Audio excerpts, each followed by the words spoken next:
มัดชาหนึ่งตายใบตองเขาก็นี่อย่างนะ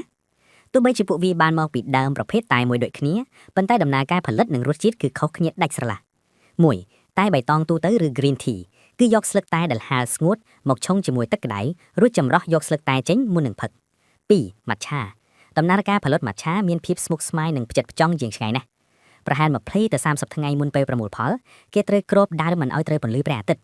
វិធីនេះជួយឲ្យស្លឹកតែផលិតជាតិ chlorophyll កាន់តែច្រើនដែលធ្វើឲ្យវាមានពណ៌បៃតងស្រស់និងបង្កើនអាស៊ីតអាមីណូធ្វើឲ្យរសជាតិកាន់តែស្រទន់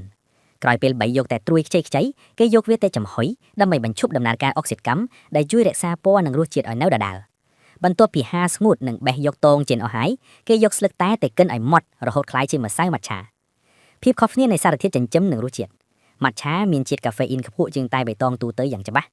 ពេលផឹកម៉ាត់ឆាគឺយើងបរិភោគម្សៅស្លឹកតែទាំងមូលតែម្ដងដូច្នេះយើងទទួលបានសារធាតុចិញ្ចឹមច្រើនជាងការឆុងតែស្លឹកប្រភពដើមនិងវប្បធម៌តាមពិតទៅម៉ាត់ឆាមានប្រភពដើមមកពីប្រទេសចិនហើយត្រូវបាននាំចូលទៅប្រទេសជប៉ុនតាមរយៈព្រះសង្ឃដែលបានទៅសិក្សានៅទីនោះមូលហេតុដែលពិធីឆុងម៉ាត់ឆាមើលទៅមានភាពស្មុគស្មាញនិងផ្ចិតផ្ចង់គឺដោយសារតែកាលពីដើមវាគឺជាផ្នែកមួយនៃការទ្រសមាធិរបស់ព្រះសង្ឃនោះឯង